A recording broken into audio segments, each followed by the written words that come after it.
ஹல்லேலூயா. சந்தோஷமாக இருக்கீங்களா? ஆண்டவருடைய வார்த்தையை கேட்க ஆயத்தத்தோடு இருக்கீங்களா? ஆமென்.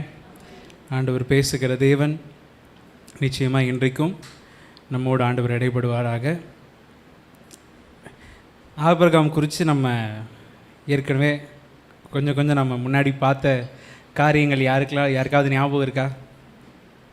யாருக்காவது ஞாபகம் இருந்தால் சொல்லுங்கள் பார்க்கலாம்.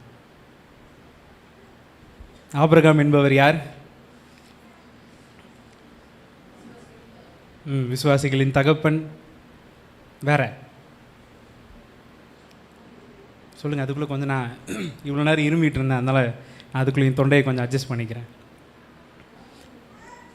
ஜாதிகளின் தகப்பன், 3 மதங்களின் தகப்பன், யூத மார்க்கம், இஸ்லாமிய மார்க்கம், கிறிஸ்தவ மார்க்கம், 3த்திற்குமே தகப்பன் என்று சொல்லப்படுகிறவர் ஆபிரகாம். அப்புறம் தேராகு என்பவனுடைய குமாரன், 2வது குமாரன். தேராகுக்கு 3 குமாரர்கள் இருந்தார்கள். ஆராம், நாகூர், ஆபிரகாம். இவர்கள் 3 பேரும் ஆபிரகாமுடைய பிள்ளைகள். இவர்கள் 3 பேரும் எங்கே இருந்தாங்க? எந்த தேசத்தில்? ஊர் என்கிற கல்தையர் தேசத்தில் இவர்கள் இருந்தார்கள். அது எங்கே இருக்குது அப்படின்னு சொல்லி நம்ம பார்க்கும்போது மெசொப்பொத்தேமியா என்று சொல்லக்கூடிய நாகரிகங்களின் தோற்றம் என்று சொல்லப்படக்கூடிய மெசொப்பொத்தேமியா நகரத்திலிருந்து இவர்கள் வருகிறார்கள். அந்த மெசொப்பொத்தேமியா அப்படின்றது எப்படி ஒரு நகரம் என்று நம்ம பார்க்கும்போது எல்லா மதங்களும் அல்லது எல்லா ஜாதிகளும் தோங்கின ஒரு இடம் அது. அங்கே தான் சிவிலைசேஷன், அதாவது மக்களுடைய ஆராய்ச்சிகள், அதாவது இப்போது ஆர்கியாலஜிக்கல் இதெல்லாம் கண்டுபிடிக்கும்போது அங்கேருந்து தான் நிறையா எப்படி சொல்கிறது, சிவிலைசேஷன் அப்படி சொல்கிறதுடைய தமிழாக்கம் என்ன எனக்கு டக்குன்னு என் மைண்டில் ஞாபகம் வர மாட்டேங்குது. நாகரிகங்கள் தோங்கினதான இடம் அந்த ஒரு இடம் தான் அப்படின்னு சொல்லி அதற்கான கல்வெட்டுகளும் சரி, அதற்கான சாட்சிகள் அந்த இடத்துல அதிகமாக கிடச்சிருக்கிறதுனால அதை சொல்கிறாங்க. அந்த மெசொப்பொத்தேமியா அப்படின்றது 2 நதிகளுடைய சங்கமமாகிற ஒரு இடத்துல தான் இந்த மெசொப்பொத்தேமியா அப்படின்ற நகரம் இருக்குது. அது 2 நதிகள், யூஃப்ரட்டிஸ், டைகிரிஸ் என்று சொல்லப்படக்கூடிய அந்த நகரங்கள். அந்த மேப் கொஞ்சம் போட்டிங்கன்னா கிளியராக தெரியும். இப்படி இருக்கக்கூடிய ஒரு வளமான ஒரு தேசத்தில் 2 நதி சுற்றி இருக்கக்கூடிய ஒரு தேசம் அப்படின்னு சொன்னால் அது எப்படி இருக்கும் அப்படின்றத நீங்களே நினச்சிக்கோங்க. ஏன்னா ஒரு நதி இருந்தாலே அந்த நதியை ஒட்டி இருக்கிற கிராமங்களும் சரி எல்லாமே ரொம்ப வளமிக்கக்கூடிய ஒரு காரியமாக இருக்கும். அப்போ 2 நதிகள் சந்திக்கக்கூடிய ஒரு இடத்துல அவங்க இருந்திருக்கிறாங்கன்னா அது எப்படிப்பட்ட ஒரு வளமான தேசமாக இருந்திருக்கும் அப்படின்றது நம்மளுக்கு அதில் தெரியுது. இப்படி இருக்கக்கூடிய இந்த இடத்துல தான் ஆண்டவர் யாரை கூப்பிடுறாரு அப்படின்னு நம்ம பார்க்கும்போது ஆபிரகாம் என்னப்படக்கூடிய ஊர் என்கிற கல்தைய தேசத்தில் இருக்கிற நம்ம ஆபிரகாமை ஆண்டவர் கூப்பிடுகிறார். இவர் தேராகுடைய குமாரன். இவரை ஆண்டவர் என்னன்னு சொல்லி கூப்பிடுறாரு? 12வது அதிகாரம் 1வது வசனம் என்ன? வாசிங்க பார்க்கலாம். ஆதியாகமம் 12வது அதிகாரம் 1வது வசனம். கர்த்தர் ஆபிரகாமை நோக்கி, நீ உன் தேசத்தையும் உன் இனத்தையும் உன் தகப்பனுடைய வீட்டையும் விட்டு புறப்பட்டு நான் உனக்கு காண்பிக்கும் தேசத்துக்கு போ. 2வது வசனம். நான் உன்னை பெரிய ஜாதியாக்கி உன்னை ஆசீர்வதித்து உன் பேரை பெருமைப்படுத்துவேன். நீ ஆசீர்வாதமாய் இருப்பாய். உன்னை ஆசீர்வதிக்கிறவர்களை ஆசீர்வதிப்பேன், உன்னை சபிக்கிறவனை சபிப்பேன், பூமியில் உள்ள வம்சங்கள் எல்லாம் உனக்குள் ஆசீர்வதிக்கப்படும் என்று சொல்லி ஆண்டவர் ஒரு வாக்குத்தத்தத்தை கொடுத்து ஆண்டவர் இந்த இடத்துல ஆபிரகாமை கூப்பிடுறத நம்மளால் பார்க்க முடியுது. நான் அன்றைக்கே சொன்னேன், இது ஆண்டவர் ஆபிரகாம் ஆரானுக்கு வந்த பிறகு ஆண்டவர் சொன்ன ஒரு காரியம் கிடையாது. ஆபிரகாம் ஊர் என்கிற அந்த கல்தையர் தேசத்தில் இருக்கும்போதே ஆண்டவர் என்ன பண்ணுறாரு? ஆபிரகாமுக்கு தரிசனமாகி இந்த ஒரு காரியத்தை ஆண்டவர் சொல்கிறாரு. நீ இந்த இடத்துல இருக்காத. யாரை விட்டு போனோம்? தகப்பன் வீட்டையும் தேசத்தையும் சொல்லுங்கள். மைக்கில் சொன்னால் நல்லாயிருக்கும். இப்போ உன் தேசத்தையும் உன் இனத்தையும் உன் தகப்பன் வீட்டையும் விட்டு நான் உனக்கு காண்பிக்கும் தேசத்திற்கு போ என்று சொல்லி ஆண்டவர் ஆபிரகாமை அழைக்கிறார். ஆனால் அழைக்கும்போது இவர் வாழ்ந்த காலகட்டத்தில் இருந்த சூழ்நிலைகள் நம்மளுக்கு தெரியும். தகப்பன் மரிக்கும் அளவும் பிள்ளைகள் தனித்து ஒரு முடிவை எடுக்க முடியாது. தகப்பன் உயிரோடு இருக்கிற வரைக்கும் தகப்பன் என்ன ஒரு இடத்துல இருக்கிறாரோ, தகப்பன் என்ன ஒரு தீர்மானத்தை எடுக்கிறாரோ அதை சம்மந்தப்பட்டு தான் மொத்த குடும்பமும் ஒரே இடத்துல இருப்பாங்க. நம்மளுக்கே தெரியும், ஒரு 50-60 வருஷத்துக்கெலாம் முன்னாடி எல்லாருமே எப்படி தான் இருந்தாங்க? கூட்டு குடும்பம் தான். இப்போ இருக்கிற மாதிரி தனி கொடுத்தனோம், நியூக்ளியர் ஃபேமிலின்னு சொல்லி தனியாக இருக்கிற ஒரு கொடுத்தனோம், அந்த பழக்கமே கிடையாது. எல்லாருமே கூட்டு குடும்பமாக ஒரே இடத்துல இருந்து தான் அவங்க இருக்கிறத நம்மளுடைய நாகரிகத்திலே நம்ம பார்க்க முடியுது. அப்படி இருக்கக்கூடிய இந்த தேராகுடைய வீட்டில் தான் இந்த காரியங்கள் நடக்குது. அப்போது ஆபிரகாமுக்கு ஆண்டவர் தரிசனமாகி, அதுவும் பூமியை உண்டாக்கின உண்மையான தேவன் இந்த இடத்துல வந்து தரிசனமாகி சொல்கிறாரு. சொல்லும்போது, இதை தன்னுடைய தகப்பனுக்கு சொல்லும்போது அவர் இந்த காரியத்தை நம்பவில்லை. ஏன் அப்படின்னு சொன்னால், இந்த கல்தையர் தேசம் அப்படின்னு சொல்லக்கூடிய இடத்துல வந்து பல தெய்வ கோட்பாடு இருந்துச்சு. அப்போது அவர்கள் அநேக தெய்வங்களை வழிபடுகிறவர்களாக இருந்ததுனால இந்த காரியத்தை, இந்த தரிசனமாக சொன்ன கடவுளும் ஒரு கடவுள், நம்ம வச்சிருக்கிற இத்தனை ஆயிரம் கடவுளில் இவரும் ஒருத்தர் அப்படின்னு சொல்லி அவங்க அந்த ஒரு காரியத்தை தேராகு பெருசாக எடுத்துக்காதது நிமித்தமாக அவங்க கிளம்பவும் இல்லை.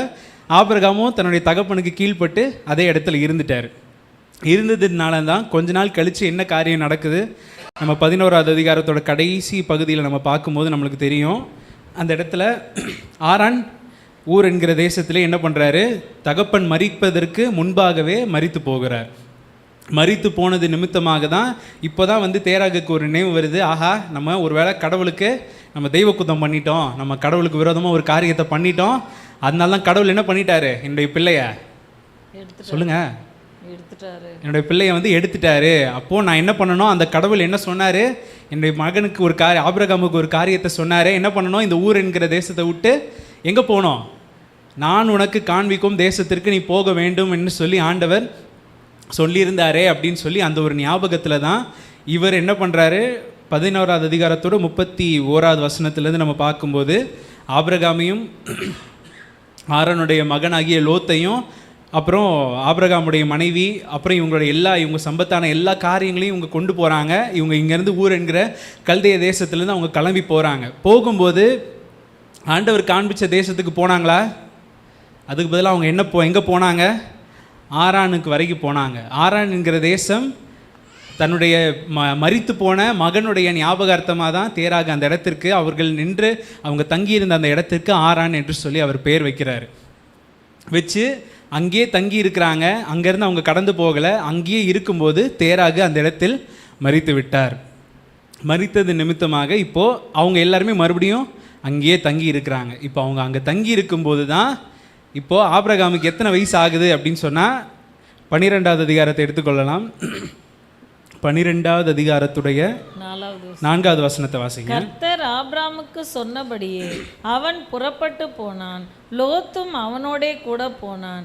ஆபிரகாம் ஆரானை விட்டு புறப்பட்ட போது 75 வயதுள்ளவனாய் இருந்தான். ஆரானை விட்டு புறப்படும் போது 75 வயதுள்ளவனாய் இருந்தான். கிட்டத்தட்ட சொல்லப்போனால் 30 ஆண்டுகளுக்கு முன்பாக அவர்கள் ஊர் என்கிற தேசத்தில் இருக்கும்போது தான் ஆண்டவர் வந்து தரிசனமாகி சொல்கிறாரு, நீ கானான் தேசத்துக்கு போக வேண்டும், நான் உனக்கு காண்பிக்கிற அந்த ஆசீர்வாதமான தேசத்துக்கு நீ போகணும் அப்படின்னு சொல்கிறாரு.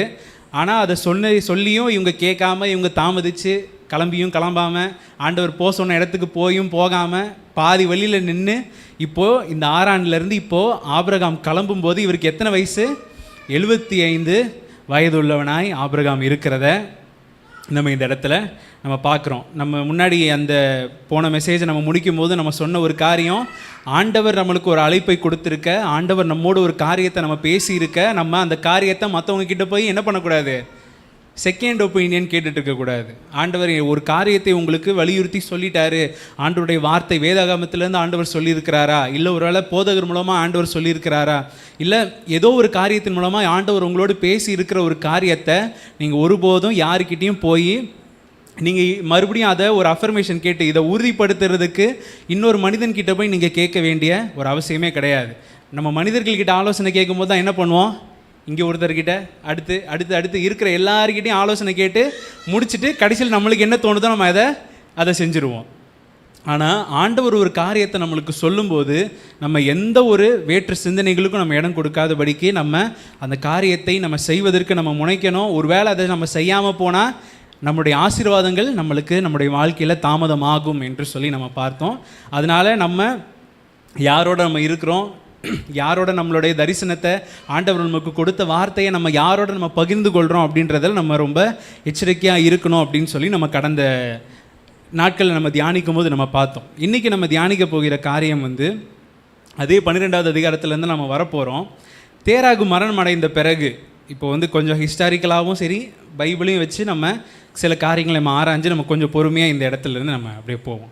அப்போ 12வது அதிகாரத்தில் முதல் வசனத்துலேருந்து நம்ம 11வது அதிகாரத்தோட கடைசியில் பார்க்கும்போது தேராகு மறித்து போனதுக்கு அப்புறமா தான் இப்போது இவங்க இங்கே இடத்துலேருந்து ஆபிரகாம் கிளம்புறதுக்கு ஒரு முயற்சியை பண்ணும்போது தான் 4வது வசனத்தில் நம்ம பார்க்கும்போது அவர் 75 வயது உள்ளவராய் இருக்கிறத நம்ம பார்க்குறோம். இப்போ இந்த இடத்துல இவர் இந்த ஆரான்லேருந்து புறப்படும் போது யாரை இவர் கூட கூட்டிகிட்டு போகிறாரு அப்படின்றது ரொம்ப முக்கியமான ஒரு காரியம். யாரை கூட்டிகிட்டு போகிறாரு அப்படின்றத வாசிங்க பார்க்கலாம். 5வது வசனத்தில் 12வது அதிகாரம் 5வது வசனம். ஆபிரகாம் தன் மனைவியாகிய சாராயையும் தன் சகோதரனுடைய குமாரனாகிய லோத்தையும் தாங்கள் சம்பாதித்திருந்த தங்கள் சம்பத்து எல்லாவற்றையும் ஆரானிலே சவதரித்த ஜனங்களையும் கூட்டிக் கொண்டு அவர்கள் கானான் தேசத்துக்கு புறப்பட்டு போய் போதும் இந்த இடத்துல நம்ம பார்க்குறோம். ஆண்டவர் முதல்ல யாரை கிளம்ப சொன்னார்? ஆபிரகாமை கிளம்ப சொன்னார். ஆபிரகாமுக்கு கல்யாணம் ஆயிடுச்சு. அதனால இப்போது ஆபிரகாம் கிளம்பணுன்னா யாரோட வரணும்? தன்னுடைய மனைவியோட வரணும், சாராயோட அந்த இடத்துலேருந்து கடந்து போகணும். ஆனால் இவர் முதல்ல எங்கே தப்பு பண்ணார்? தன்னுடைய மொத்த தகப்பன் வீட்டோடு அங்கேருந்து கிளம்பி வராரு. ஆனால் அந்த இடத்துல நம்ம நல்லா கவனித்து பார்க்க வேண்டிய ஒரு காரியம், ஆபிரகாமோட பிறந்தது எத்தனை பேர்? 2 பேர், மொத்தம் 3 பிள்ளைகள். அதில் ஒருத்தர் மரிச்சாச்சு, இன்னொருத்தர் நாகூர் இருக்கிறாரு. ஆனால் அவங்க ஊர்லேருந்து கிளம்பும்போது யார் கூட வரலை? நாகூர் வரலை அந்த இடத்துல. அவர் தன்னுடைய தேசத்தில் நான் இங்கேயே இருந்துக்கிறேன்னு சொல்லி அவர் அங்கேயே தங்கிட்டார். அவருடைய சாப்டர் நம்மளுக்கு அதுக்கப்புறம் என்னன்னே தெரியல.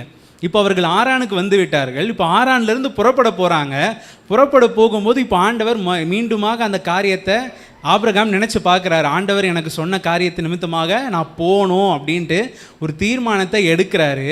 எடுக்கும்போதும் இந்த இடத்துலையும் அவர் ஒரு தப்பு பண்ணுறாரு. என்னென்னா, தனக்கு தேவையான காரியங்களை மட்டும் கூட்டிகிட்டு போகாமல் யாரையும் கூட்டிகிட்டு போகிறாரு? தன்னுடைய சகோதரனுடைய குமாரனாகிய லோத்தையும். ஆனால் இந்த இடத்துல லோத்தை கூட்டு போக வேண்டிய எந்த ஒரு அவசியமும் கிடையாது. ஏன்னா பின்னாடி பார்க்குறோம், ஆரானிலே சவதரித்த ஜனங்களையும் கூட்டிக் கொண்டு. அப்போ அவங்க ஆரானில் இருக்கும்போதும் அவங்க அநேக காரியங்களை சம்பாதிச்சிருக்கிறாங்க. அவர்களுக்கு ஆஸ்திகளும் அந்தஸ்துகளும் பெருகி இருக்கு. அப்போ இவர் இந்த இடத்துல புறப்படும் போது அவனை அதே இடத்துல விட்டுட்டு இவர் தனியே புறப்பட்டு இருந்திருக்கணும். ஆனால் என்ன பண்ணுறாரு? இன்னொருத்தனை கூடவே கையை பிடிச்சிக்கிட்டு வர்றாரு. நம்ம அநேக நேரத்தில் நம்மளுக்கு ஆண்டவரை விட நம்மளுக்கு பாரம் ரொம்ப அதிகமாகிடும். ஆண்டவரே சில பேரை வந்து நான் கொஞ்சம் லேட்டாக இவங்களை ரட்சித்துக்கிறேன்ப்பா, இல்லை இவங்களுக்கு இன்னும் நான் இவங்களுக்கு சொல்லிக் கொடுக்க வேண்டிய காரியம் சில இருக்குது அப்படின்னு ஆண்டவர் ஹோல்ட் பண்ணியிருப்பார். ஆனால் நம்ம என்ன பண்ணுவோம்? இல்லை, நான் இவங்களை கூட்டிக்கிட்டு தான் நான் வருவேன் அப்படின்னு சொல்லி அவங்களையும் பிடிச்சி இழுத்து அவங்களையும் கூட்டிகிட்டு வராமல் நம்மளும் போகாமல் கடைசியில் நம்ம அதே இடத்துல நம்ம மாட்டிப்போம். அதனால ஆண்டவரை தாண்டின ஒரு அக்கறை, ஆண்டவரை தாண்டின ஒரு பாசம், உலக சிநேகம் தேவனுக்கு விரோதமான பகை என்று வேதத்தில் சொல்லப்பட்டிருக்கு. அதனால் ஆண்டவரை தாண்டின ஒரு அக்கறை நம்மளுக்கு எப்பயுமே இருக்கவே கூடாது. இந்த இடத்துல தன்னுடைய குடும்பத்தோட மட்டுமே, தன்னுடைய குடும்பத்தோட தான் சம்பாதித்த ஆஸ்திகளோடு கிளம்பி இருக்க வேண்டிய ஆபிரகாம் இந்த இடத்துல லோத்தையும் கூட கூட்டிகிட்டு வராரு. இது என்ன பெரிய விஷயமா அப்படின்னா, இது பின்னாடி அடுத்த அதிகாரத்திலே ஒரு பிரச்சனை இதனால வரதை நம்ம பார்க்க முடியும். அதை நம்ம ஆர்டரில் வரும்போது பார்க்கலாம். அப்போ இந்த இடத்துல இவர் இங்கேருந்து கிளம்பும் போது தன்னுடைய மனைவியோடும் தன்னுடைய சம்பாதித்த எல்லா காரியங்களோடும் கூட லோத்தையும் அவனுடைய குடும்பத்தையும் இப்போ இவர் சேர்த்து இந்த இடத்துலேருந்து இவர்கள் புறப்படுகிறார்கள் என்றதை நம்ம பார்க்குறோம். 5வது வசனத்தில் நம்ம தொடர்ந்து வாசிக்கும் போதே நம்மளுக்கு தெரியுது, அவர்கள் கானான் தேசத்துக்கு புறப்பட்டு போய் கானான் தேசத்தில் சேர்ந்தார்கள். வசனத்தை வாசிங்களேன், வசனத்தை பாருங்கள். 5வது வசனத்தோட கடைசி பகுதி, அவர்கள் கானான் தேசத்திற்கு புறப்பட்டு போய் கானான் தேசத்தில் சேர்ந்தார்கள். வந்து என்ன பண்ணியாச்சு? ஆண்டவர் காண்பிச்ச தேசத்திற்கு வந்தாச்சு. வந்து இப்போ 6வது வசனத்தை வாசிங்க. 6வது 7வது வசனத்தை. ஆபிரகாம் அந்த தேசத்தில் சுற்றி திரிந்து சீகேம் என்னும் இடத்துக்கு சமீபமான மோரே என்னும் சம பூமி மட்டும் வந்தான். அக்காலத்திலே கானானியர் அத்தேசத்தில் இருந்தார்கள். கர்த்தர் ஆபிரகாமுக்கு தரிசனமாகி, உன் சந்ததிக்கு இந்த தேசத்தை கொடுப்பேன் என்றார். அப்பொழுது அவன் தனக்கு தரிசனமான கர்த்தருக்கு அங்கே ஒரு பலிபீடத்தை கட்டினான். ஹல்லேலூயா. தேசமெங்கும் சுற்றி திரிந்து சீகேம் என்னும் இடத்திற்கு சமீபமான மோரே என்னும் சமபூமி மட்டும் வந்தான். அக்காலத்தில் கானானியர் அங்கே இருந்தார்கள். கர்த்தர் ஆபிரகாமுக்கு தரிசனமாகி, உன் சந்ததிக்கு இந்த தேசத்தை கொடுப்பேன் என்றார். அப்போ ஆண்டவர் என்ன சொன்ன இடத்துக்கு ஆண்டவர் என்ன பண்ணிட்டாரு? ஒரு வழியாக ஆபிரகாமை கொண்டு வந்து நிறுத்திட்டார். இப்போ உங்களை நான் கேட்குறேன் இந்த ஒரு கேள்வியை. ஆண்டவர் உங்களுக்கு ஒரு காரியத்தை ஒரு வேளை சொல்லியிருக்கிறார். ஒரு வேளை ஆண்டவர் சொன்ன வாக்குத்தத்தங்களை ஞாபகப்படுத்திக்கோங்க. இப்போது ஏதோ ஒரு நேரத்தில் நீங்கள் ஜெபிக்கும்போது ஆண்டவர் வந்து கரெக்டாக உங்களுக்கு சொல்கிறாரு, இல்லை நீங்கள் இப்போ இருக்கிற இடத்த வச்சுக்கோங்க, அந்த இடத்த நான் உனக்கு கொடுக்க போகிறேன் அப்படின்னு ஆண்டவர் சொல்லிட்டார். நீங்கள் என்ன பண்ணுவீங்க? நீங்கள் இப்போ இருக்கிற வீட்டையோ இல்லை நீங்கள் எந்த இடத்துக்கு போகணுன்னு நீங்கள் நினச்சிக்கிட்டு இருக்கிறீங்களோ அந்த இடத்த உனக்கு நான் நிச்சயமாக தருவேன்னு ஆண்டவர் வந்து சொல்லிட்டார். நீங்கள் என்ன பண்ணுவீங்க? சொல்லுங்கள். இன்னும் எல்லாருமே மௌனமாக இருக்கிறீங்களே. சரி, எனக்கே ஆண்டவர் சொல்கிறாருன்னு வச்சுப்போமே. எனக்கு ஆண்டவர் சொன்னார் அப்படின்னு சொன்னால் அதே இடத்துல அங்கேயே ஒரு கூடாரத்தை போட்டு, ஆபிரகாமுடைய காலத்துக்கே நம்ம போயிடுவோம். அங்கேயே இருக்கிற பட்சத்தில் அங்கேயே ஒரு கூடாரத்தை போட்டு, ஏன்னா இவங்க ஏற்கனவே ஆரானில் தங்கி இருந்துட்டாங்க. மொத்தமாக கிட்டத்தட்ட 30 ஆண்டுகள் அங்கேயே இருந்தாச்சு. அப்போது இவர்களுக்கு தங்கி இருக்கிறது ஒரு பெரிய இது கிடையாது. இத்தனை நாள் அவங்க டென்ட்டாக தான் போட்டுட்டு வந்துட்டு இருக்காங்க. இப்போ இந்த இடத்துல ஆண்டவர், இதுதான் அந்த தேசம், இதை தான் உன் சந்ததிக்கு நான் கொடுக்க போகிறேன், இதுதான் நான் உனக்கு வாக்குத்தத்தம் பண்ண இடம் அப்படின்னு சொல்லி ஆண்டவர் திட்டமும் தெளிவுமாக தரிசனமாகி சொல்லியாச்சு. கடைசி ஆண்டவர் எங்கே தரிசனமாகிறாரு? ஊர் என்கிற கல்தேயர் தேசத்தில் இருக்கும்போது ஆண்டவர் பேசினது. ஆனால் அதற்கப்புறம் ஆண்டவர் பேசவே இல்லை. ஏன்னா அந்த ஓட்டத்துக்கு தாமதமானதே யாரு தான்? ஆபிரகாம். ஆண்டவர் கொடுத்த வார்த்தைக்கு நம்ம தாமதம் ஆகும்போது, ஆண்டவர் சொன்ன ஒரு காரியத்தை நம்ம செய்வதற்கு நம்ம தாமதிக்கும் போது, நம்மளுக்கு இடையில் ஆண்டவருடைய வார்த்தை நிச்சயமாக கேட்காது. ஆண்டவர் ஒரு காரியத்தை நம்மக்கிட்ட சொல்கிறாருன்னு சொன்னால் நம்ம அதற்கு கீழ்ப்படிய வேண்டும் என்கிற அந்த எண்ணத்தோடு தான் ஆண்டவர் சொல்கிறாரு. ஆனால் நம்ம கீழ்ப்படியாமல் நம்ம வேற ஒரு ரூட்டுக்கு, ஆண்டவர் சொன்னதை விட்டுட்டு நம்ம வேற ஒரு காரியத்துக்கு நம்ம போகிறோம் அப்படின்னு சொன்னால், ஆண்டவர் பின்னாடியே வந்து, இது செய்யாதப்பா, நீ தப்பான ரூட்டில் போகிற, நீ திரும்பி இந்த பக்கம் வா, நான் சொன்ன இடம் இது கிடையாது அப்படின்னு ஆண்டவர் ஆபிரகாமுக்கு இந்த இடத்துல என்ன பண்ணவே இல்லை? வழியில் தரிசனமாகவே இல்லை, ஆண்டவர் பேசவே இல்லை, சொல்லவும் இல்லை. இவரே தான் ஆரானில் ஒரு உணர்வடைஞ்சு மறுபடியும் அங்கேருந்து கிளம்பி இப்போது எங்கே வந்து சேர்ந்தாச்சு? கானான் தேசத்துக்கு வந்தாச்சு. ஆண்டவர் இப்பொழுது தான் தரிசனமாகி சொல்கிறாரு, இதுதான் அந்த லொக்கேஷன், இதுதான் அந்த டெஸ்டினேஷன் சொல்லி ஆண்டவர் பேசியாச்சு. பேசினதுனால இப்போது ஆபிரகாமுக்கு ஒரே சந்தோஷம். நம்மளுக்கு எப்படி சந்தோஷமோ அதே மாதிரி ஆபிரகாமுக்கு சந்தோஷம். அங்கே நடக்கிற காரியம் என்ன? தனக்கு தரிசனமான கர்த்தருக்கு அங்கே ஒரு பலிபீடத்தை கட்டினான். இங்கேயும் நம்ம பார்க்குறோம், ஆண்டவருக்கு நாமம் என்று கொடுக்கப்படவில்லை, தனக்கு தரிசனமான கர்த்தருக்கு அங்கே ஒரு பலிபீடத்தை கட்டினான்.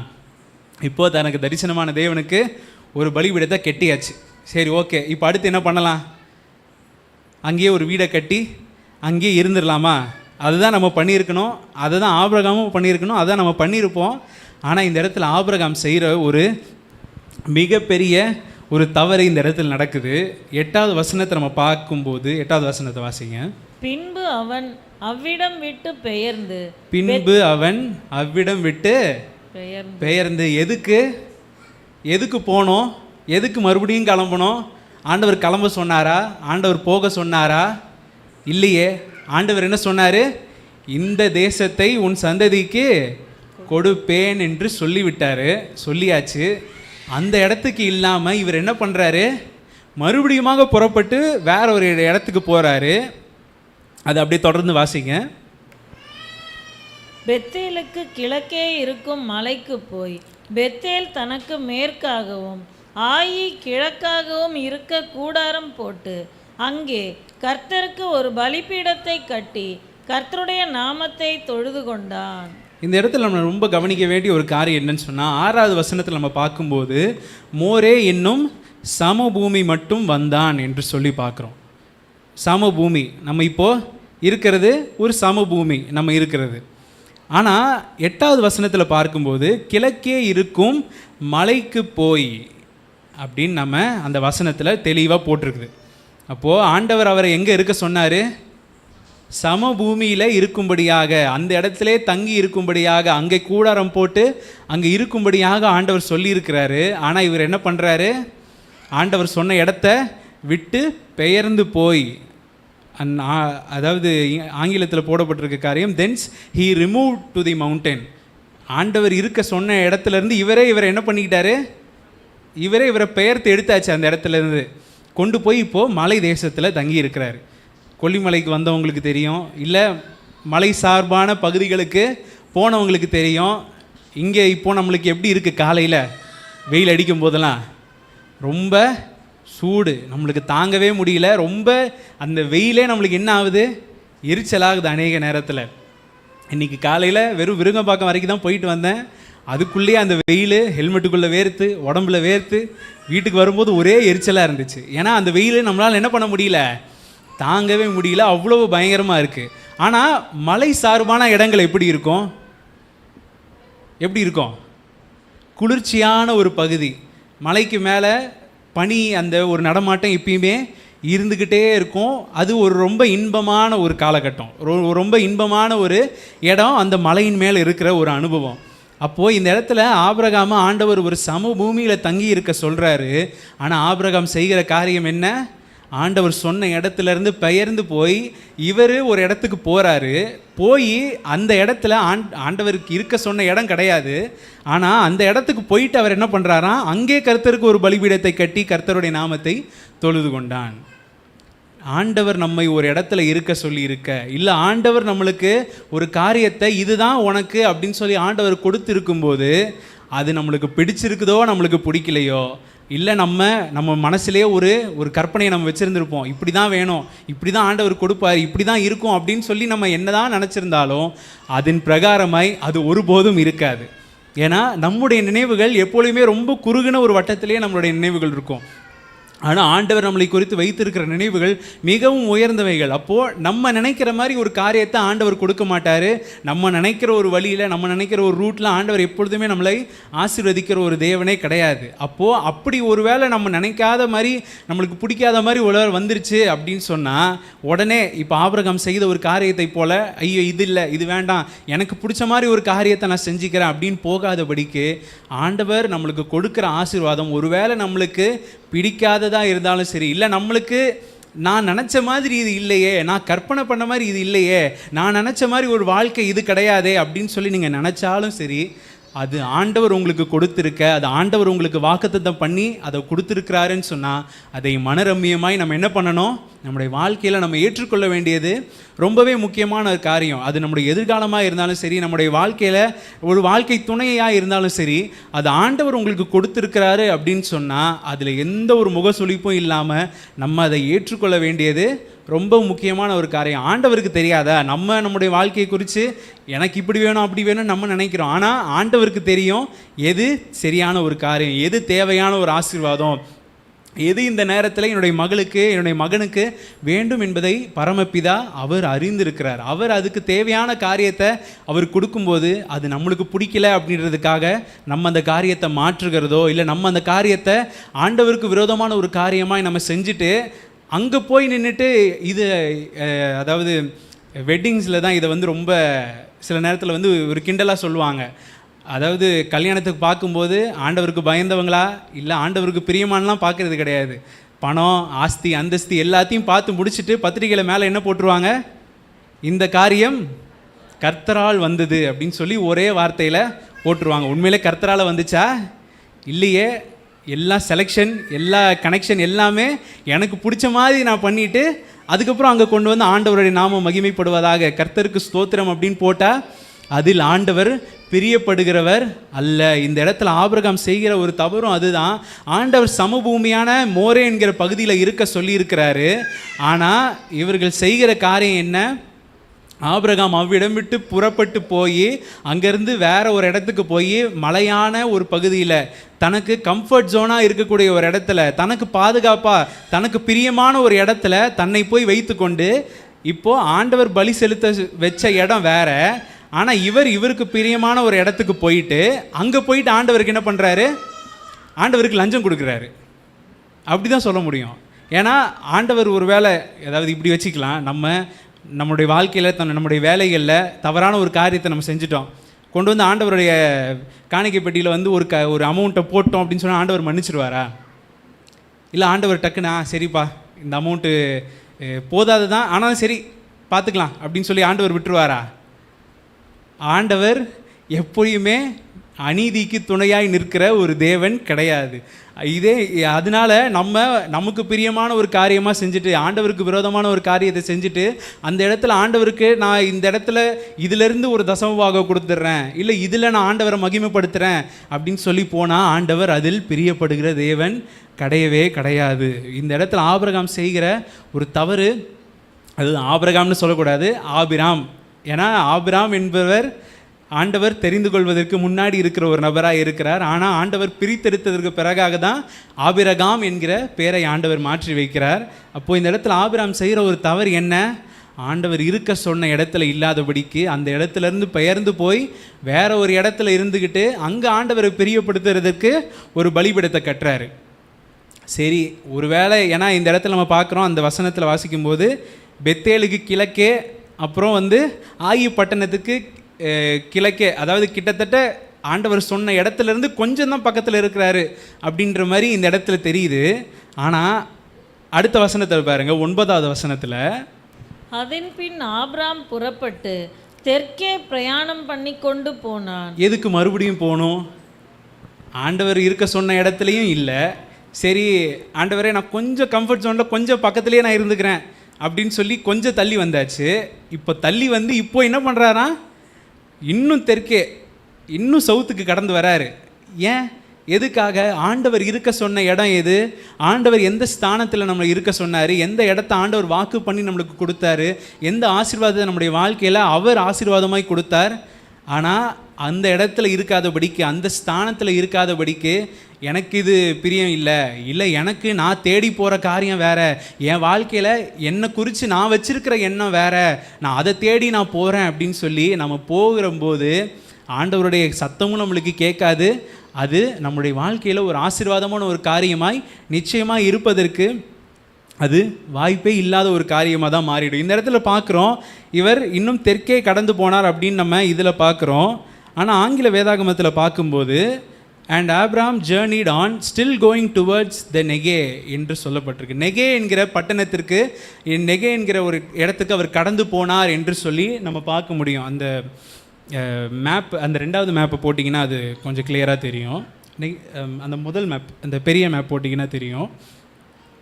போட்டிங்களா? இதில் அது கொஞ்சம் பிளர்ரியாக தான் இருக்கும், அதை கொஞ்சம் பொறுத்துக்கோங்க. இதில் பார்த்தீங்கன்னா இந்த ஊர் என்கிற தேசம், இருங்க நான் இந்த டிவிக்கிட்டே வந்துடுறேன். அப்போ ஊர் என்கிற தேசம் எங்கே இருக்குன்னு சொன்னால், இங்கே இருந்து ஆபிரகாம் புறப்படுகிறார். இந்த ரெட் லைன் ஸ்டார்ட் ஆகிற இந்த இடத்துலேருந்து ஆபிரகாம் புறப்பட்டு மேலே இருக்கக்கூடிய ஆரான் மட்டும் அவர் வருகிறார். ஆரான் என்கிறது இங்கே இருக்கிறது, இந்த சென்டரில் மேலே இருக்குது. அங்கே இருந்து 75 வயதாகும்போது தன்னுடைய ஆண்டவர் தனக்கு கொடுத்த அந்த வாக்குத்தத்தை நினைவு கூர்ந்து எங்கே வராருன்னு சொன்னால், அப்படியே இங்கே கொஞ்சம் கொஞ்சமாக சவுத்துக்கு இறங்கி இங்கே வராரு. இந்த சீகேம் என்கிறும் அந்த இடத்திற்கு வருகிறார். சீகேம் என்ற இடத்துல தான் ஆண்டவர் சொன்ன அந்த கானான் தேசம் இருக்கிறது. அங்கே இப்போது அவர் தங்கி இருக்கிறார். இப்போ அங்கேருந்து தான் இவர் என்ன பண்ணுறாரு, மறுபடியும் சீகேமுக்கு கிழக்கே போய் மலைப்பாங்கான ஒரு இடத்துல இருக்கிறாரு. அங்கே இருக்கிறதும் பத்தாமல் இப்போது மறுபடியும் இறங்கி நெகேவுக்கு வந்து விட்டார். ஹல்லேலூயா!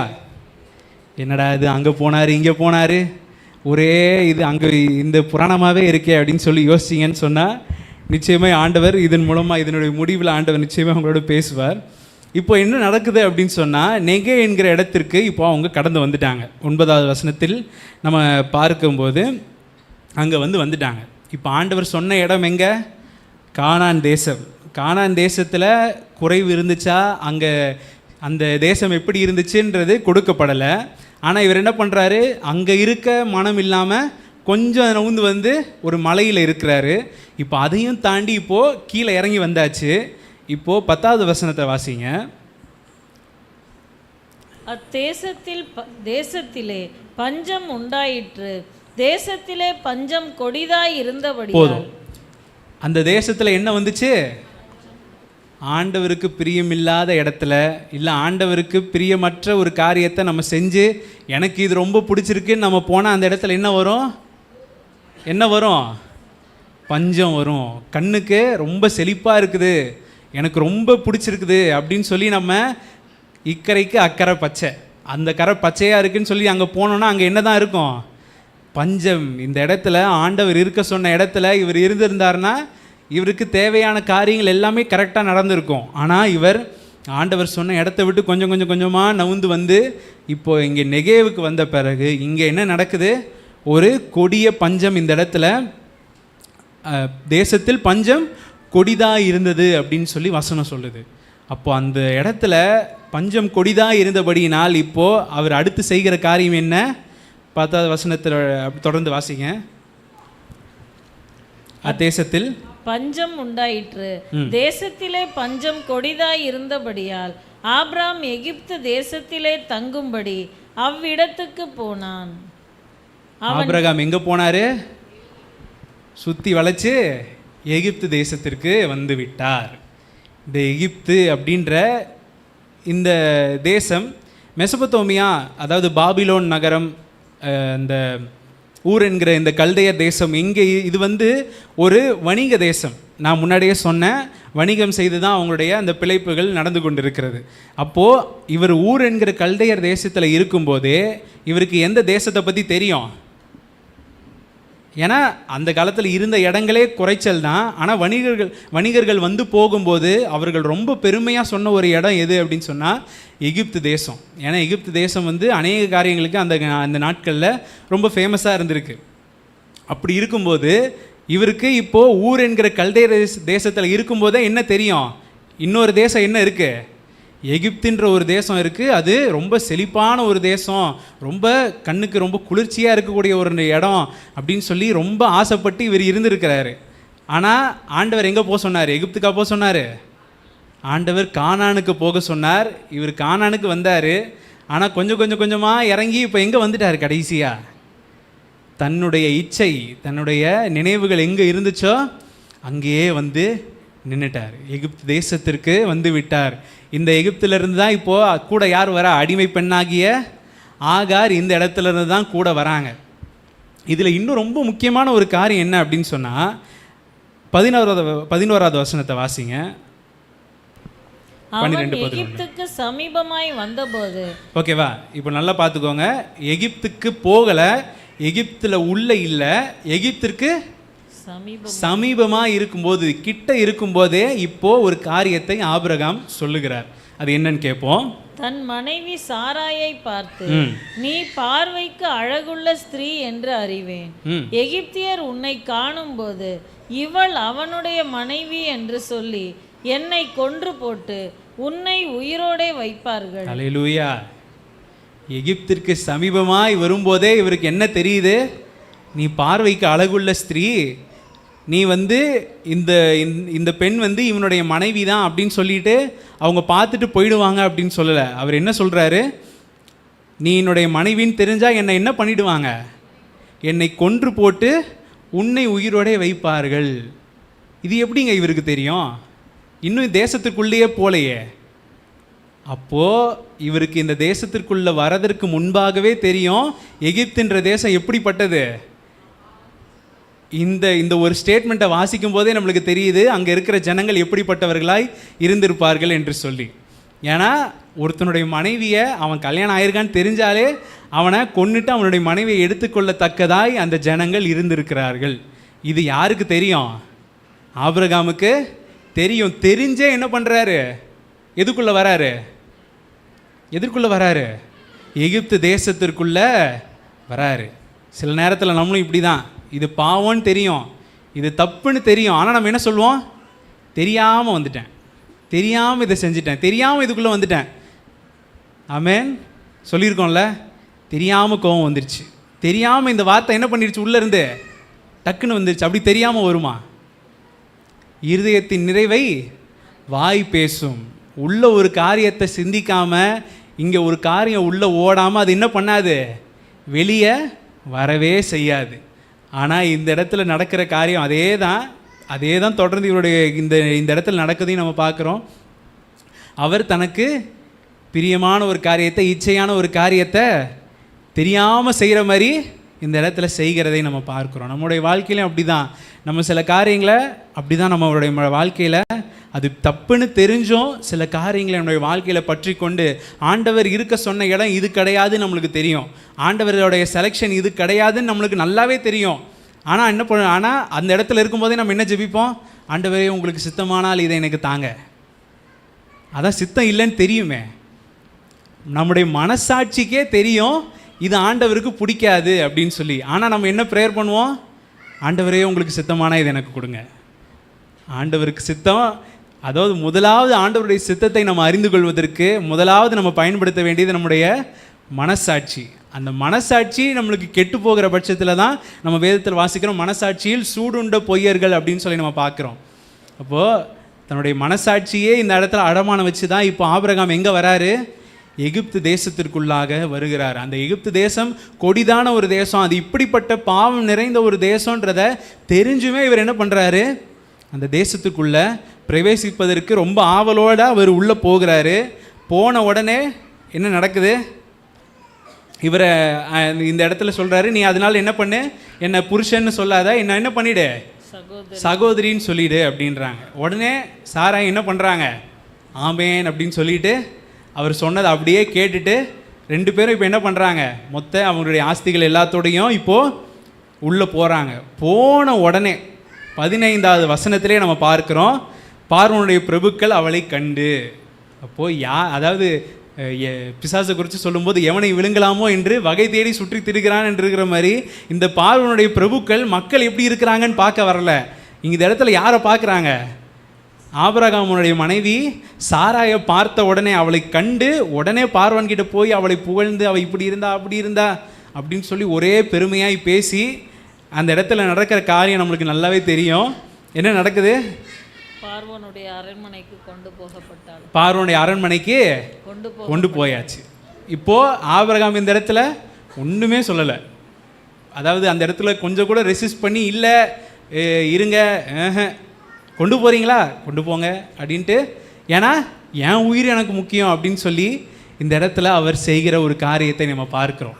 இதே தான் கடைசியில் யாரும் செய்கிறா, இவருடைய குமாரன் ஆகிய ஈசாக்கும் இதே காரியத்தை செய்கிறாரு. நம்முடைய வாழ்க்கையில் ஒரு தப்பை நம்ம பண்ணுறோம் அப்படின்னு சொன்னால் அது நிச்சயமாக நம்முடைய சந்ததி என்ன பண்ணோம், அந்த பாவம் தொடர்ந்து பிடிக்கக்கூடிய ஒரு காரியமாக இருக்குது. ஒரு குழந்தைங்க சின்ன வயசில் இருக்கும்போது உங்கள் அப்பா மாதிரி இருக்க, தாத்தா மாதிரி இருக்க, பாட்டி மாதிரி இருக்கன்னு சொல்லும்போது ரொம்ப சந்தோஷமாக இருக்கும். ஆனால் அது வளர்ந்து சில காரியத்தை செய்யும்போது ஆஹா இது யார் மாதிரி இருக்கு, அந்த நபர் மாதிரி இருக்குதே, இது நடக்கிறத பார்த்தா அந்த மாதிரி இருக்குதே, இது பேசுகிறத பார்த்தா அப்படி இருக்குதே, இது பொய் சொல்கிறத பார்த்தா அப்படி இருக்குதேன்னு சொல்லி நம்ம ஜீன்லேயே வர பிள்ளைகளையே நம்ம பார்க்குறோம்.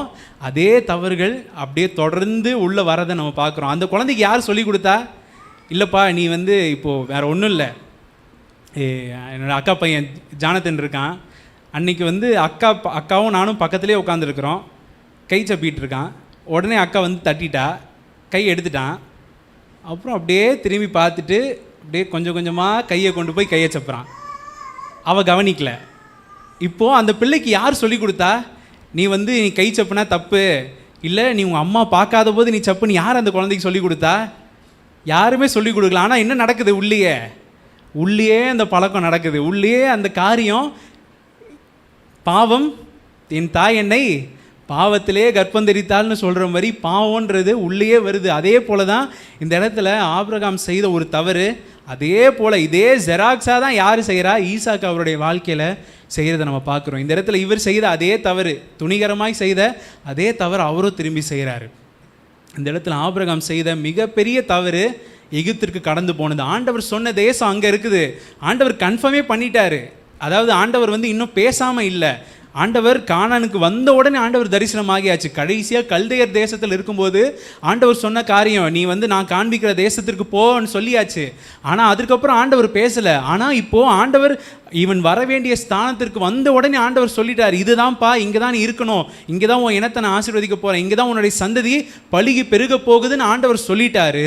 சொன்ன பிறகும் அந்த இடத்துல இவருக்கு பிரியமாக இல்லாததுனால இவர் கொஞ்சம் கொஞ்சமாக நவுந்து அங்கேயும் தங்காமல் கொஞ்சம் கொஞ்சமாக தங்கி வேற ஒரு இடத்திற்கு அங்கே பஞ்சம் அதிகமாகி இப்போ பாவத்தின் பிறப்பிடத்திற்கே நின்னாச்சு. இப்போ இங்கே வந்த பிறகு தான் இவருக்கு இப்போது என்ன பண்ணுறதுனே தெரியல. ஏன்னா மனைவியை கொண்டு போயாச்சு, ஆஸ்திகள் இருக்குது. சாராளை கொண்டு போனது நிமித்தமாக சில ஆஸ்திகளை இவனுக்கு கொடுக்கறதையும் நம்ம பார்க்குறோம். ஆனால் இப்போது மனைவி இல்லை, இவருக்கு இப்போ என்ன பண்ணுறதுனே தெரியல. இவர் இப்போ தான் உணர்றாரு, நம்ம தவறான இடத்துக்கு நம்ம என்ன பண்ணிட்டோம், நம்ம வந்துட்டோம். நீதிமொழிகள் 27வது அதிகாரம் 8வது வசனத்தை நம்ம பார்க்கும்போது, தன் கூட்டை விட்டு அலைகிற குருவி எப்படி இருக்கிறதோ அப்படியே தன் ஸ்தானத்தை விட்டு அலைகிற மனுஷனும் இருக்கிறான் அப்படின்னு சொல்லி நீதிமொழிகளில் சொல்லுது. நம்முடைய ஸ்தானம் என்ன, ஆண்டவர் நம்மளை வைத்த இடம் எது, ஆண்டவர் நம்மளுக்கு கொடுத்த இடம் எது, நம்ம எங்கே இருக்கணும்னு ஆண்டவர் சித்தமாக இருக்கிறாரோ அங்கே நம்ம இல்லாதபடிக்கே நம்ம அங்கே இங்கேயுமா நம்ம இருந்துக்கிட்டு கொஞ்சம் உலகம் கொஞ்சம் ஆவிக்குரிய வாழ்க்கை, இல்லை நான் கொஞ்சம் அங்கே மட்டும் போயிட்டு, இல்லை நான் என் ஃப்ரெண்ட்ஸ் கூட இருக்கும்போது மட்டும் நான் இப்படி இருப்பேன், ஆனால் சர்ச்சுக்கு வந்துட்டேன்னா ரொம்ப நல்ல பிள்ளையாக இருப்பேன். கிடையவே கிடையாது. தன் கூட்டை விட்டு அலைகிற குருவி இப்படி இருக்கிறதோ அப்படியே தன் ஸ்தானத்தை விட்டு அலைகிற மனுஷன் இருக்கிறான். ஒரு குருவி கூட்டில் இல்லாமல் அங்கங்கே சுற்றி அலைஞ்சிட்டு இருந்துச்சுன்னா நிச்சயமாக யாரோ ஒருத்தர் அந்த குருவி என்ன பண்ணிவிடுவாங்க, நிச்சயமாக காலி பண்ணிவிடுவாங்க.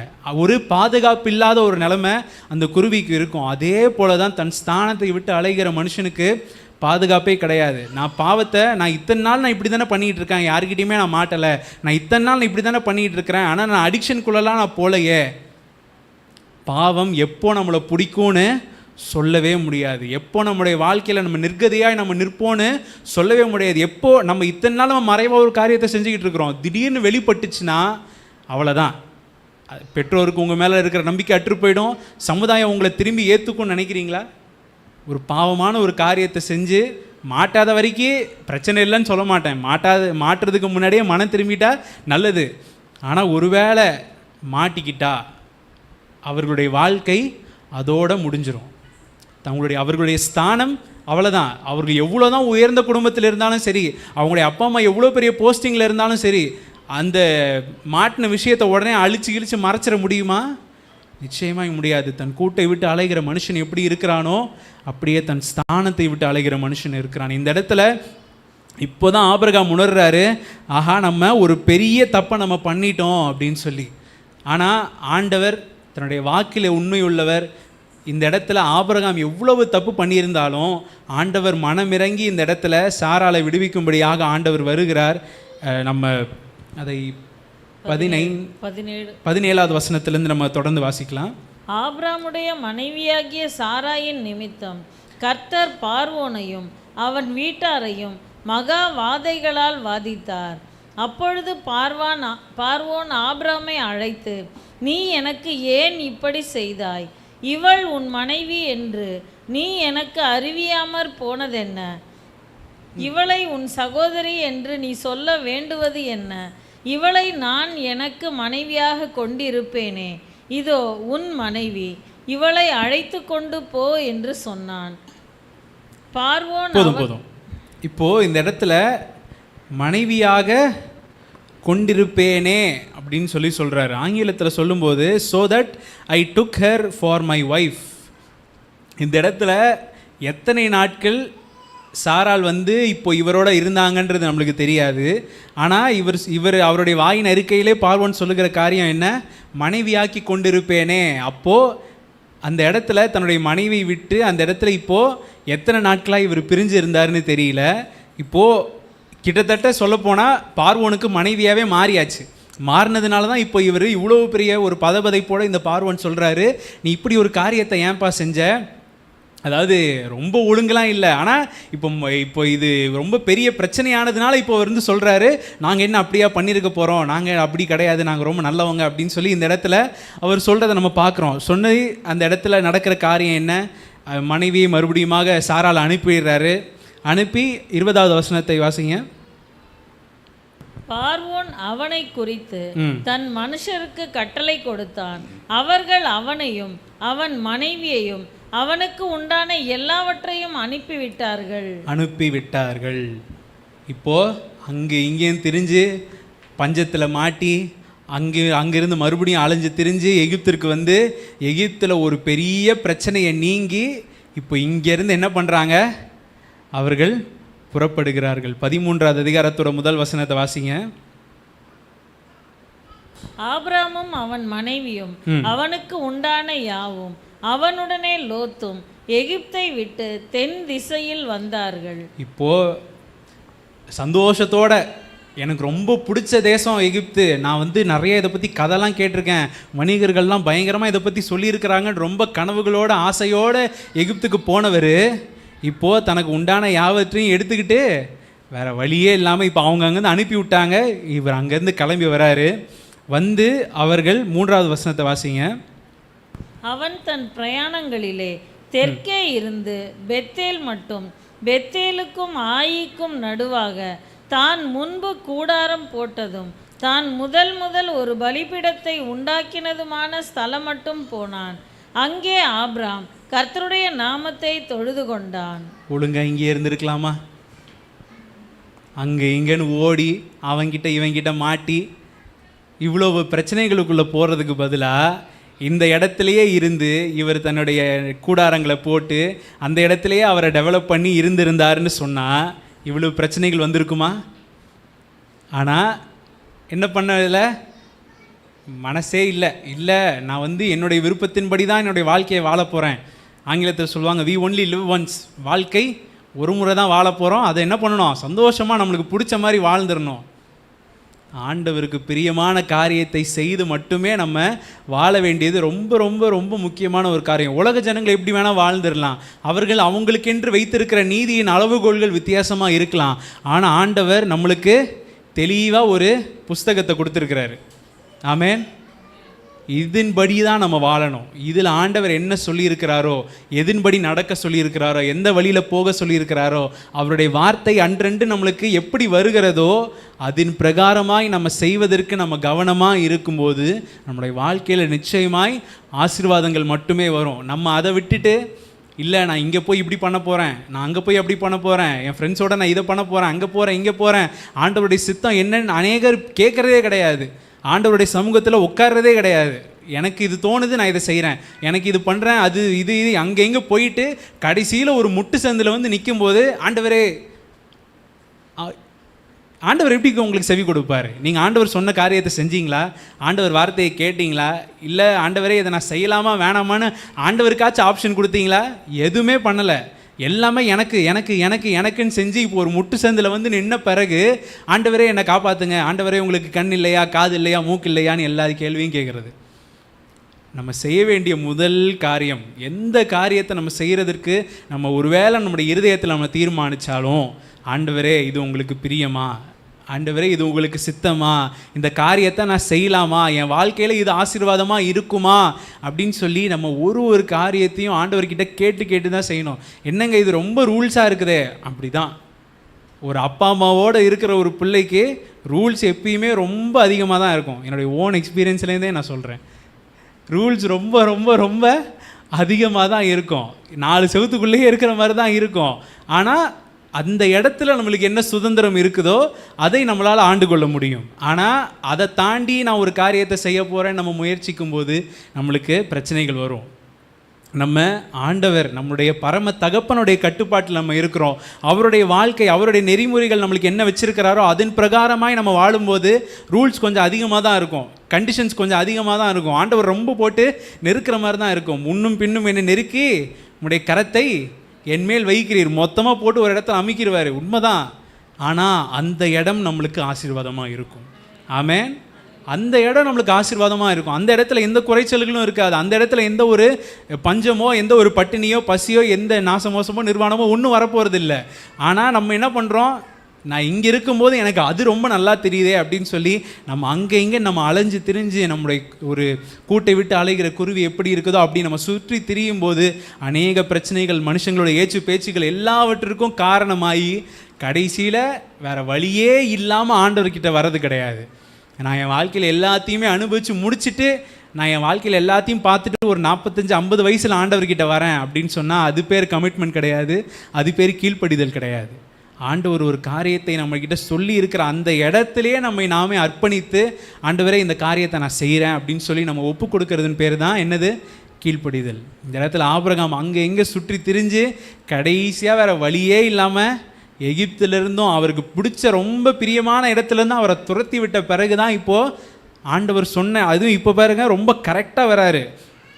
3வது வசனத்திலிருந்து வாசிக்கும்போது இப்போ கரெக்டான லொக்கேஷனுக்கு வராரு. பெத்தேலுக்கும் ஆயிக்கும் நடுவாய் தான் முன்பு கூடாரம் போட்டதும் தான் முதல் ஒரு பலிபீடத்தை உண்டாக்கினதுமான ஸ்தலம் மட்டும் போனான். அங்கே ஆபிரகாம் கர்த்தருடைய நாமத்தை தொழுது கொண்டான். இப்போ கரெக்டாக வராரு. ஆனால் அப்போ ஆண்டவர் கரெக்டாக இருக்க சொல்லும்போது இல்லை நான் கொஞ்சம் மலை தேசமாக போகிறேன், இல்லை நான் இன்னும் கொஞ்சம் தெற்கே போகிறேன், இல்லை நான் இன்னும் கொஞ்சம் அப்படியே இந்த வெஸ்ட் சைடாக கொஞ்சம் போனேன்னா எகிப்து வந்துடும் அப்படின்னு சொல்லி போன மனுஷன் இப்போ ஆண்டவர் தான் முன்பு கூடாரம் போட்ட, தான் முன்பு ஆண்டவரை எங்கே தொழுது கொண்டேனோ அதே இடத்திற்கு திரும்பி வந்திருக்கிறாரு. இது இன்றைக்கே நம்ம ஆபிரகாமுடைய வாழ்க்கையிலேருந்து நம்ம முக்கியமாய் கற்றுக்கொள்ள வேண்டிய ஒரு காரியம்.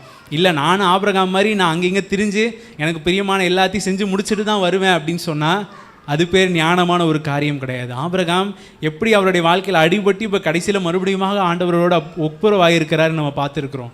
இதை கேட்ட நம்முடைய வாழ்க்கையில் எந்தெந்த இடத்துல ஆண்டவருக்கு பிரியமில்லாத காரியத்தை செஞ்சுக்கிட்டு இருக்கிறோம், எந்தெந்த காரியத்தில் ஆண்டவர் ஒரு இடத்துல இருக்க சொல்லும் போது அந்த இடத்துல இருந்து வேற ஒரு இடத்துக்கு நம்ம போயிருக்கிறோம், அது எல்லாத்தையுமே நம்மை நாமே நிதானித்து பார்க்க வேண்டியது ரொம்ப ரொம்ப முக்கியமான ஒரு காரியம். ஆண்டவர் ஒரு இடத்துல இருக்க சொல்லியிருக்கிறாரா, ஆண்டவர் வாக்கு பண்ணின ஒரு காரியம் உங்களுக்கு பிரியமில்லாத ஒரு காரியமாக இருக்கா, இல்லை நான் நினச்ச மாதிரி ஒரு இடம் இது இல்லையே, நான் நினச்ச ஒரு ஆசீர்வாதம் இது கிடையாது, நான் நினச்ச ஒரு எதிர்கால வாழ்க்கை இது கிடையாது, நான் நினச்ச ஒரு எதிர்கால துணை இது கிடையாது அப்படின்னு நம்ம சொல்லி ஆண்டவர் கொடுக்குற ஆசீர்வாதத்தை நம்ம தட்டி கழிச்சோம் அப்படின்னு சொன்னால், சொல்லிட்டு நம்ம ஒரு காரியத்தை தெரிஞ்சு கொண்டோம் அப்படின்னு சொன்னால் அதோடைய முடிவின் பலன் முற்றிலுமாக நம்ம தலையில் தான் விடும்.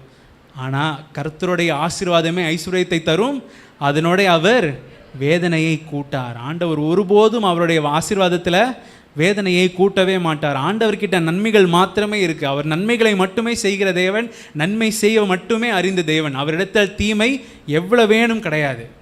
ஆனால் நம்மளுக்கு சில நேரத்தில் அது தீமையாக தெரியும்.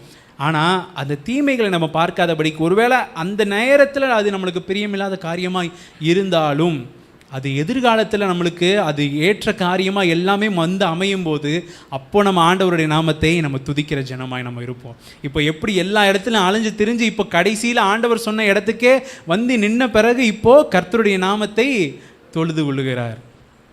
அப்போ நம்மளும் ஆண்டவர் எங்கே நம்மளை வைக்கிறாரோ அந்த ஸ்தானத்தில் அதே இடத்துல நம்ம இருந்து, அது நம்மளுக்கு பிரியமில்லாத நேரமாக இருந்தாலும் சரி, நம்மளுக்கு பிடிக்காத காரியமாக இருந்தாலும் அந்த இடத்துல ஆண்டவர் எங்கே சொன்னாரோ அதே இடத்துல எப்போ சொன்னாரோ அதே இடத்துல அதே நேரத்தில் நம்ம தங்கி இருக்கும்போது ஆண்டவருடைய வார்த்தைக்கு நம்ம கீழ்ப்படியும் போது கீழ்ப்படுகிற ஜனங்களோடு ஆண்டவர் இருப்பார். கீழ்ப்படுகிற ஜனங்களுக்கு நிச்சயமாக ஆசீர்வாதத்தையும் அவர் கொடுக்கிற தேவனாக இருக்கிறார். ஹல்லேலூயா. அதனால் நம்ம அப்படியே நம்ம வார்த்தைகளை தியானித்து நம்ம கண்களை மூடி நம்ம ஜெபிக்கலாம். ஸ்தோத்திரிக்கிறோம் ஆண்டவரை, துதிக்கிறோம் அப்பா, எங்களை அதிகமாக நேசிக்கிறேன் அன்பின் பரலோக பிதாவே, நாங்கள் உம்மை துதிக்கிறோம் ஆண்டவரே. இன்றைக்கு ஆபிரகாமுடைய வாழ்க்கையிலிருந்து நீங்கள் எங்களுக்கு பேசியிருக்கிறீங்களே ராஜா, அதற்காக உமக்கு நாங்கள் நன்றி செலுத்துகிறோம் ஆண்டவரே. அப்பா, தன் கூட்டை விட்டு அலைகிற குருவி எப்படி இருக்கிறதோ அப்படியே தன் ஸ்தானத்தை விட்டு அலைகிற மனுஷனும் இருக்கிறான் என்று சொல்லி ஆண்டவரே நீங்கள் இன்றைக்கு எங்களோடு பேசி இருக்கிறீங்களே தகப்பனே. ஆண்டவரே ஸ்தோத்திரம் அப்பா. எத்தனையோ தரம் நீர் எங்கள் வாழ்க்கையில் பேசியும் இந்த ஸ்தலத்தில் இருக்கணும்னு சொல்லியும் இந்த இடத்துல தங்கி இருக்க சொல்லியும் ஆண்டவரே இந்த காரியத்தை நீங்கள் சொல்லியும் ராஜா ஆண்டவரே அநேக நேரத்தில் எங்களுக்கு பிரியமான பாதைகள் எதுவோ நாங்கள் எதை எங்களுடைய வாழ்க்கையில் கற்பனையாய் வைத்திருக்கிறோமோ அதற்கு நேராக நாங்கள் ஓடி ஆண்டவரே ஸ்தோத்திரம் கூட்டை விட்டு அலைகிற ஒரு குருவியை போல நாங்கள் அலைந்த நாட்கள் போதும் ஆண்டவரே. இன்றைக்கு அப்பா இந்த மாலை நேரத்தில் எங்களை நாங்களே ஒப்பு கொடுக்கிறோம் ஆண்டவரே. அப்பா ஸ்தோத்திரம் ஸ்தோத்திரம். அங்கும் அலைந்து திரிந்து கடைசியாக ஆண்டவர்கிட்ட வருகிற ஒரு ஆப்ஷன் கிடையாதுப்பா ஆண்டவரே. நீர் எப்போ எங்களோடு பேசினீரோ எந்த இடத்துல எங்களோடு பேசினீரோ அதே இடத்துல உமக்காக காத்திருக்கிற ஜனமாய் நாங்கள் இருப்பதற்கு எங்களுக்கு கிருபையை தாங்க தகப்பனே. அது ஒருவேளை அந்த நேரத்தில் எங்களுக்கு பிரியமில்லாத ஒரு காரியமாக இருக்கலாம், நாங்கள் எதிர்பாராத ஒரு காரியமாக இருக்கலாம், நாங்கள் எதிர்பார்த்த ஒரு காரியம் எங்களுக்கு நிறைவேறாமல் இருக்கலாம். ஆனாலும் ஆண்டவரே கர்த்தருக்காக பொறுமையோடு காத்திருந்தேன், அவர் என்னிடமாய் சாய்ந்து என் கூக்குரலுக்கு செவி கொடுத்தார் என்று சங்கீதக்காரன் சொன்னது போல ஆண்டவரை உமக்காக நாங்கள் பொறுமையோடு காத்திருக்கிற ஒரு ஜனமாய் நாங்கள் இருப்பதற்கு எங்களுக்கு கிருபையை தாங்க ராஜா, எங்களுக்கு பலத்தை தாங்க தகப்பனே.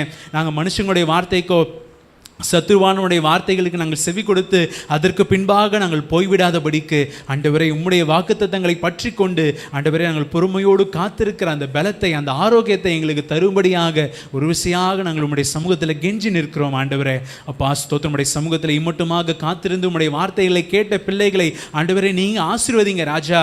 ஆண்டவரே ஸ்தோத்திரம் அப்பா. வேலை காரியங்களோ வேற எந்த காரியத்திற்கும் ஆண்டவரே அவங்க முக்கியத்துவம் கொடுக்காதபடிக்கு உம்முடைய சமூகத்திற்கு வந்து காத்திருக்கிற ஆண்டவரே பிள்ளைகள் நேரடியாக வந்து பிள்ளைகளாக இருந்தாலும் சரி, ஆன்லைனில் பார்க்குறவங்களா இருந்தாலும் அவர்கள் நீர்தாமே ஆசீர்வதிக்கும்படியாக, அவர்கள் குடும்பங்களை ஆசீர்வதிக்கும்படியாக, நல்ல சுகம் பலன் ஆரோக்கியத்தினால் அவர்களை நிரப்பும்படியாக உடைய கரத்தில் ஒப்பு கொடுத்து ஜெபிக்கிறோம் ஆண்டவரே.